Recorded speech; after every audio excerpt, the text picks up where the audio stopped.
the Carnival of Lights.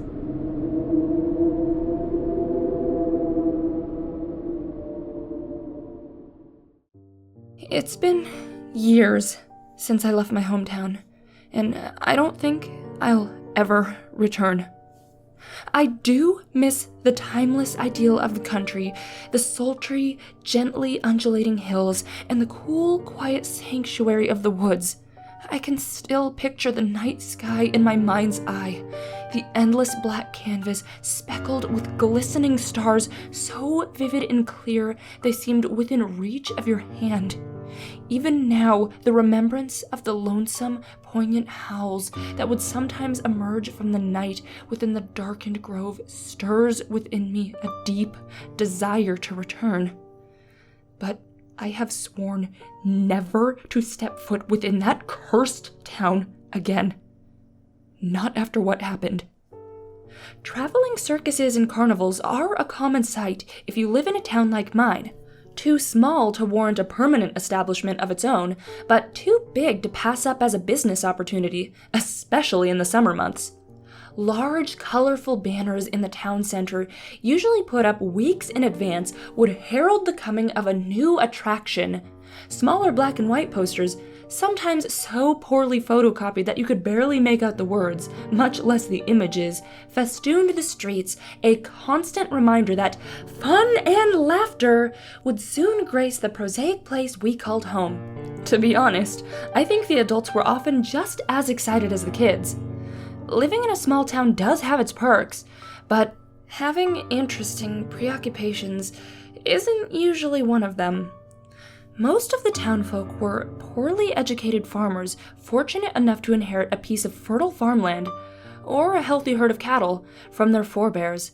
Life was a constant drudgery of chores and back-breaking labor with little in the way of entertainment. The television had only a handful of channels, assuming you had a TV set to begin with, and the one social event that happened with any regularity was just church on Sunday. The pub enjoyed a booming business, though.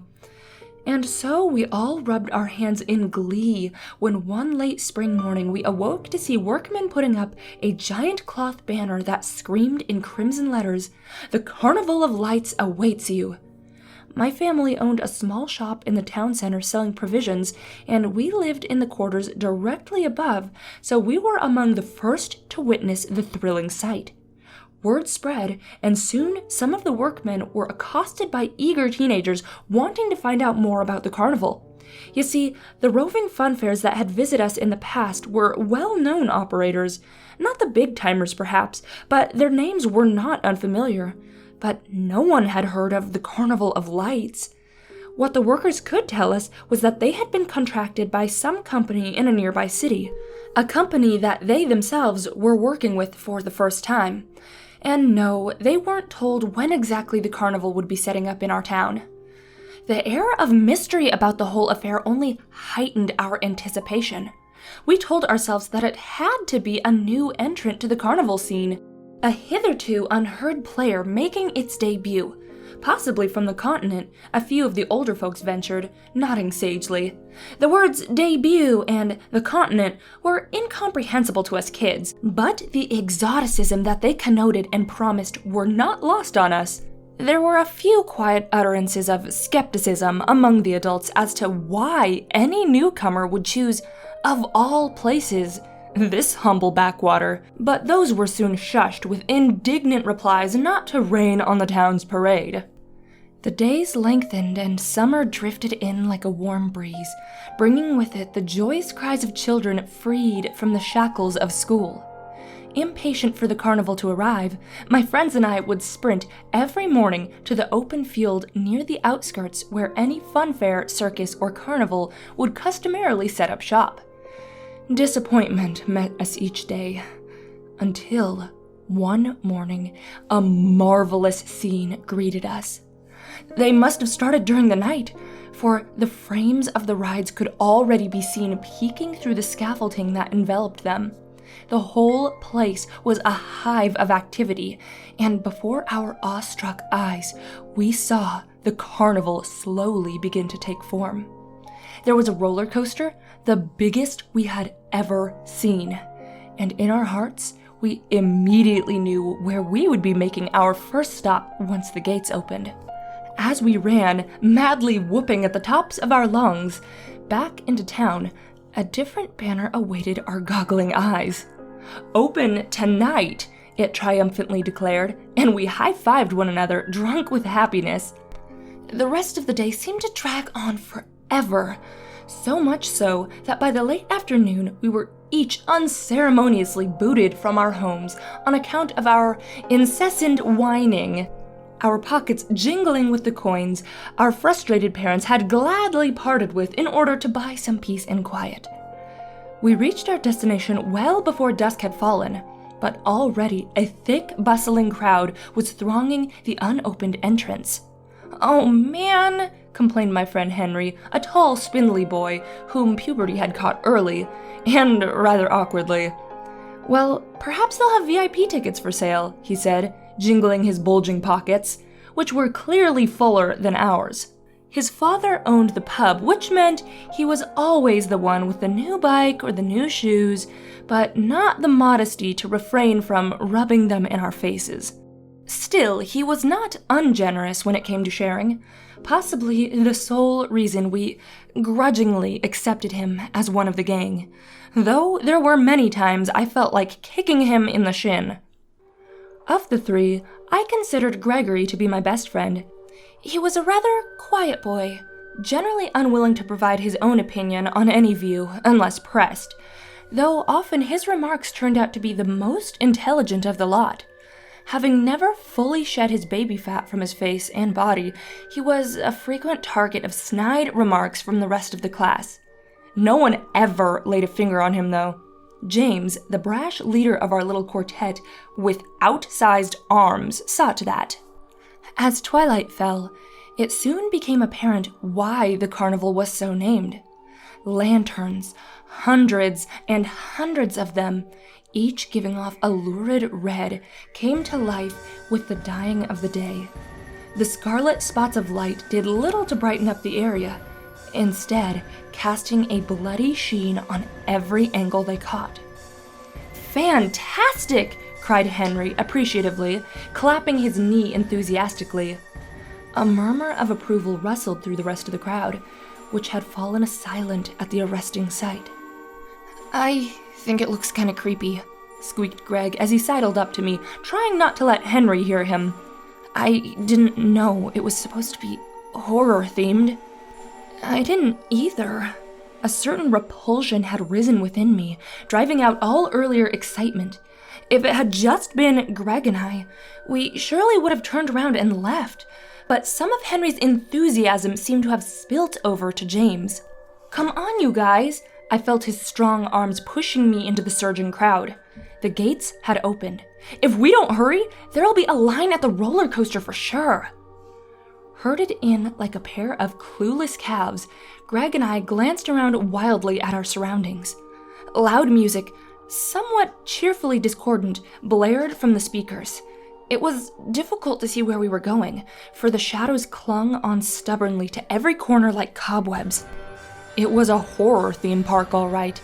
The staff all wore white, expressionless masks, the kind that evokes a visceral, unexplainable discomfort from the pits of your psyche. Blood-splattered signs promised horrifying experiences. The boat ride to nowhere, the silent hall of mirrors, etc. All the cliched stuff. There, the guillotine coaster. Henry jabbed a finger excitedly at a sign composed of letters with wickedly jagged letters. Without even turning to see if we were following him, he dashed off in the direction the sign pointed.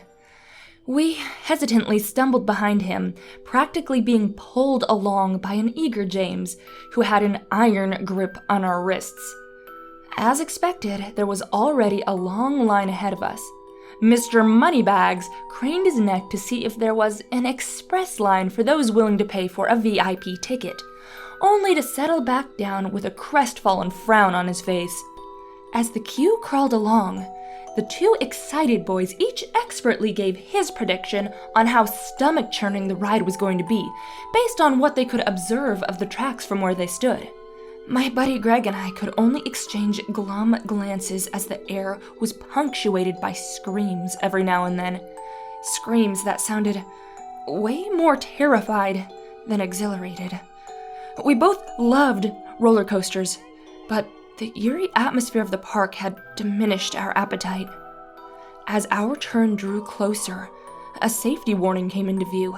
"Attention, you must be this tall to die." A red, bloody gash on the sign marked the minimum height requirement to take the ride. We stared at it, mouths agape. None of us had ever seen such a sign before. You must remember that this took place decades ago, back when common sense was thought to be a lot more common and safety regulations existed only for the most dangerous of activities.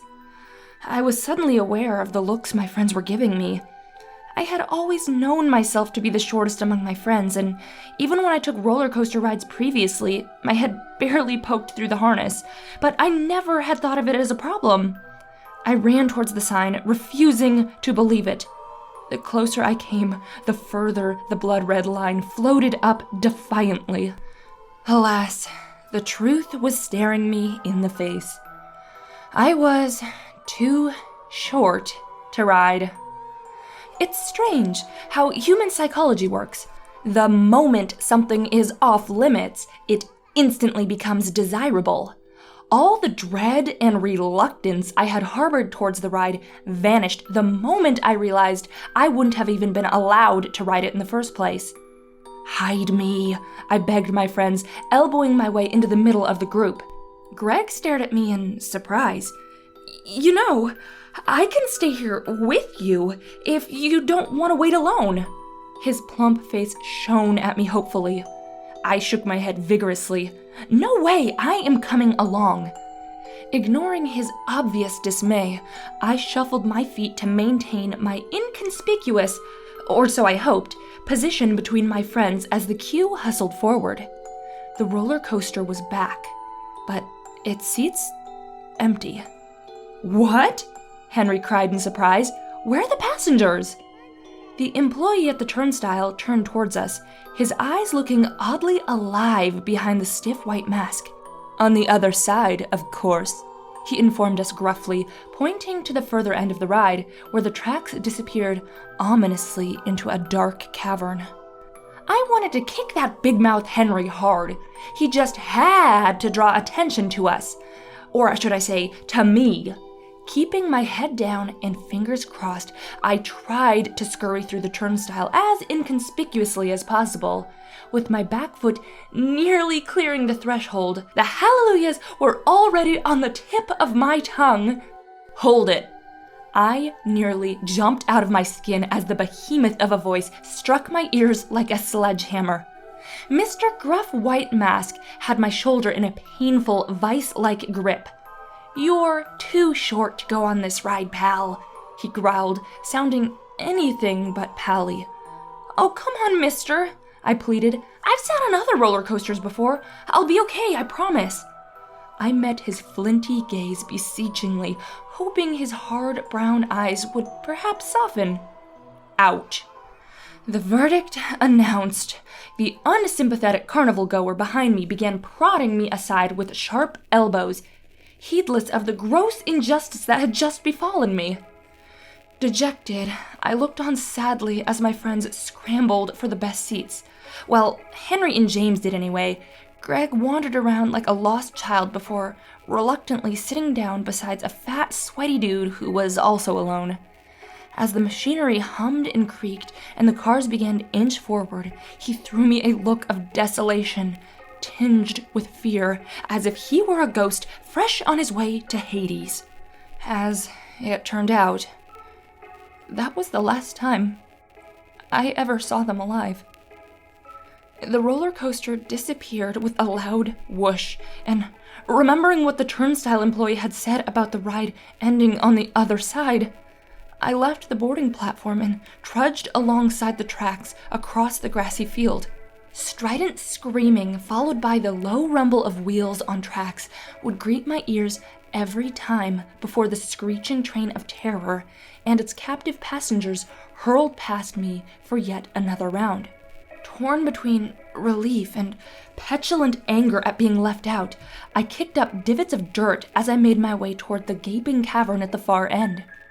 Something about the large, maw-like opening stirred up a deep sense of unease within me, though especially the way it seemed to swallow up the screaming humans each time they plummeted helplessly into its inky void. Nearing my destination, I stopped to observe the roller coaster looming towards me, seemingly slowing as it began to make that steep ascent that preceded the plunge into the waiting jaws of the man-made grotto. After the descent, the hullabaloo had somewhat subsided, no doubt because the horse throats on board were finally taking a much-needed rest. I gasped as the first car crested the peak. The hollow of the cavern came alit with a red, hungry glow.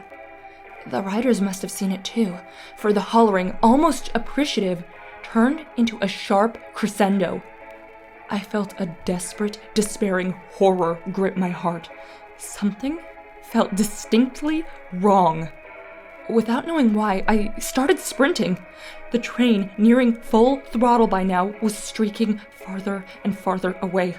That was when I heard it. The screams turned up several pitches, now possessing a tenor of genuine fear. Silence. A deep, empty silence. My lungs nearly bursting, I raced into the cave, which was still awash in that eerie red glow I will never forget as long as I live. Bedazzled by my sudden dive into the light, I squinted around in confusion. The passengers were sitting stock still in their seats, mute and frozen. The ground was strewn with balloons, or so I thought. What a weird way to end the ride, was the only thought my dazed mind could sputter out. A sudden movement behind the stationary roller coaster caught my eye. A plank of some sort was being lifted upwards towards the roof. I rubbed my eyes, urging the stars in them to go away. No, not a plank. Far thinner and sharper. As my eyes slowly adjusted to the light, a sickening realization ripped through my shuddering body. It was a blade. A monstrous 3-yard-long blade. It had passed through each sobbing, throbbing throat like a hot knife through butter. I turned and I ran, and I ran. All sense had been shot clean from my head, leaving only a primal fear that powered my legs beyond endurance, as well as consciousness. One moment, I was dashing blindly through the darkness, and the very next, I was out like a light. They had assumed I was dead, one of the many to have been senselessly slaughtered in that accursed carnival, until they found me bordering the woods. I was told it was the work of some demented cult seeking to sacrifice as many as they could before they did themselves in. I never got around to hearing the details, though, mainly because my mouth would widen into a scream any time somebody even spoke of it. It's been years and years since then, and I've been through countless therapists to little effect. Even now, I hardly make it through the night without recalling that blood-red scene in the cavern. And worst of all, the abominable sign that had, ironically, saved my life. Attention, you must be this tall to die. Thanks for watching, and before you go, here's a special shout out to my patrons who donated $20 or more. Zestros, Jocelyn Cunningham, Fantasy Writer Cosplay, Dark Nito Taki, Avrok Levgri, Jesse, Kimimaro Kaguya, and Simon Leverdeer Delisle. Thanks so much, you guys! If you're interested in becoming a patron and helping me to keep YouTube creepy, please feel free to check out the link in the card.